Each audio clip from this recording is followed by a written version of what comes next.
Ladies and gentlemen, welcome back to the channel, and today we have a quick news update video covering the upcoming changes that Activision are making to Call of Duty, as well as we have an update to their secret focus groups, as we now have a man on the inside. So let's just go ahead and jump right on into it. So first things first, Season 3 Reloaded, arguably one of the worst updates in Call of Duty history, at least during the cross-play, skill-based matchmaking Warzone era, is finally coming to an end. In about 2 weeks' time, it will be over, and that will bring on Black Ops 6 Season 4, and of course, Treyarch have teased a few things about that upcoming season, and spoiler alert, it's more recycled content. Now, don't get me wrong, like bringing back old stuff can work out just fine, and it has worked in the past, but given the state of the Call of Duty franchise right now, especially coming off the heels of Season 3, where they literally just copy and pasted a bunch of Modern Warfare guns, it's understandable why fans are tired of seeing the same content over and over. It's like there's nothing new happening anymore, nothing innovative, but at the very least, they're going to try to make the game feel more like Black Ops, and less like whatever the hell they've been trying to be for the past 2 seasons.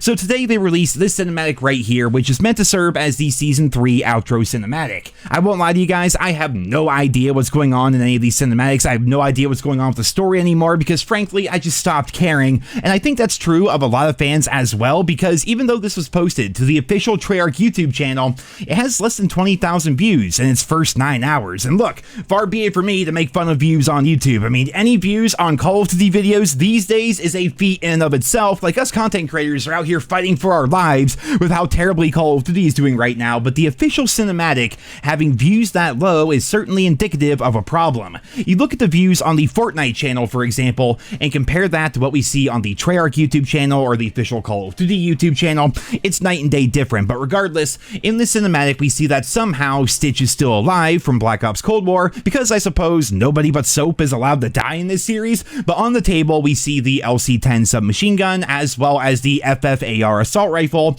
both making the return from Black Ops Cold War. I just have to point this out real quick, by the way. I hate the fact that they now have to use made-up names for guns. Like, the FFAR is the FAMAS, but they can't call it the FAMAS, so they have to call it the FFAR, which literally just stands for fast-firing assault rifle. Like, it's really freaking stupid. But regardless, Season 4 will bring back Stitch as the main operator, and at least 2 guns that we know of right now will be brought back from Black Ops Cold War. I saw Inkslasher point out that the map in the background might be teasing them remastering Payload from Black Ops 4, since that's pretty much the only Black Ops map to ever be set in Iceland, but the layouts don't really line up here, so I really have no idea what they plan to do with that. This all sort of lines up with what we've been saying, however. It seems like they're just coasting with Black Ops 6 until COD 2025 comes out. It seems like they're just happy to keep rehashing and repurposing old content from older games, putting it into the new game, and calling it good. And with Treyarch handling both Black Ops 6 and COD 2025 simultaneously, both products are going to suffer to greater or lesser extents as a result of that. Like, some of you enjoyed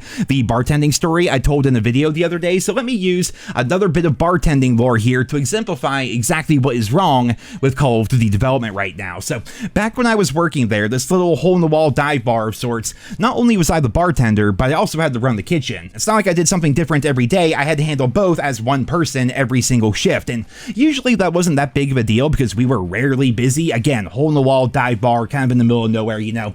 But every now and then, we were kind of busy, right? And so on those occasions, when we have a number of people in there eating and drinking, I was rushing around mixing drinks, pouring beer, all the while rushing back and forth into the kitchen to drop wings in the fryer, mix up sauces, throw burgers on the grill, and put together the best damn garbage fries in town. And I stand by that, by the way. Those garbage fries were freaking delicious, but the point still stands. If I'm making food for, 5 people or whatever, and there's 8 people at the bar, something is going to suffer there. Like, those patrons are either waiting longer for their drinks, or the food is not going to turn out as good as it otherwise might have, because I can't pay attention to everything at once. It just isn't possible. I am one person. I can make really good food, and I can sling hella drinks, but doing both at the same time while also being the freaking waiter, because for some reason people would come into a dive bar and go sit into a booth and not order their drinks at the bar, so I had to go over there, ask them if they wanted their drinks, then take their order, then take their order to the kitchen, make up their food while still serving the bar. It was freaking annoying. I like venting about this, by the way, but the point I'm making here is the quality of the product that we had there was suffering as a result of having one person stretched so thin doing absolutely everything,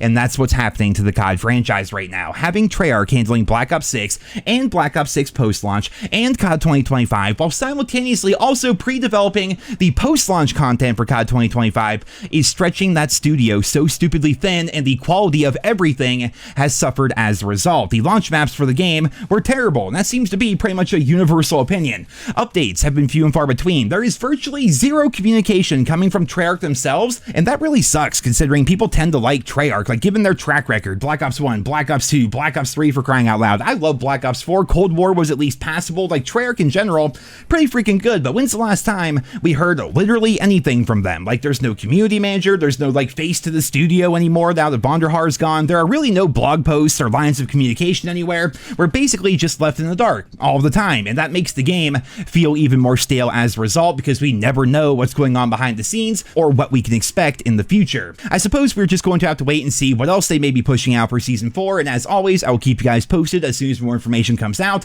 but for right now, let's wrap up today's video with an update to the Call of Duty Recon squad. So, yesterday, we got some leaks that came out of those internal meetings, and we went over some of the ideas that Activision are currently pitching to the player base. Things like randomized prestige mode, which just sounds really freaking stupid. Like, why are they not focusing on the big issues here? It doesn't make any sense, but after I made that video, I got this email right here. Hey Nero, I just watched your newest video where you talk about the Call of Duty Recon squad, and I was curious to see if I got invited because I have many alt accounts for COD considering I get shadow banned a lot for reverse boosting, at least the guy's honest. Come to find out, one of my alt accounts did get an invite. I am emailing you to let you know that I will be keeping you updated on information I find out now that I have access to all the inside info. I would like to remain anonymous if you mention any info or pictures I provide you with if you include it in a video. Well, there you have it, guys. Thanks to this fellow right here who wishes to remain anonymous, we have somebody on the inside of the Recon squad, and he claims he's going to keep us posted on what's happening within those meetings, and we're going to learn more about whatever nonsensical plans Activision have planned for the future of this franchise. I'm actually really curious to see what might come of this, so as always, I will keep you guys posted as soon as some more information gets sent to us, as well as, of course, I'll keep you up to date with everything going on with Season 4.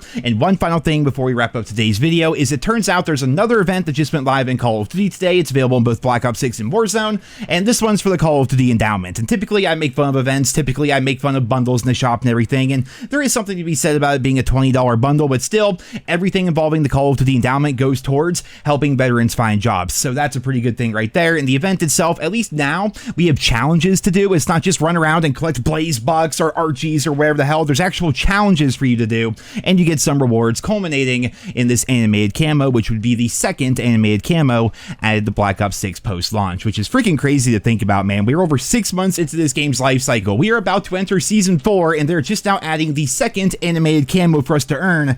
This is such a stark contrast compared to what we had last year during Modern Warfare 3, and Activision is sitting here wondering, well, how come we can't retain players? It doesn't make any sense. Ladies and gentlemen, that's it for this video here today. I hope you guys all enjoyed it. Leave your thoughts and feedback down there in the comments. Be sure to sub if you guys are new around here. Thank you all so much for listening and for your continued support of my channel, and I hope you guys all have a wonderful day.